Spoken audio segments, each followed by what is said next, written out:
In this video, we're going to use bones as levers to try to release the muscle spasm that's causing joint restriction. So I have the client in flexion, having him tuck his chin while my right thumb scans the lamina groove, looking for protective muscle guarding in these transversospinalis muscles seen here.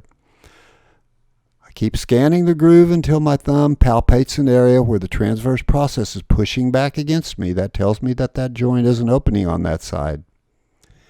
So I just keep a constant pressure here until I feel some sort of release, and I have the client come back to neutral. I palpate to make sure that that fixation is gone. Then I continue on up the groove, palpating for anything that might be restricted on up. And I find one more area there at about T3.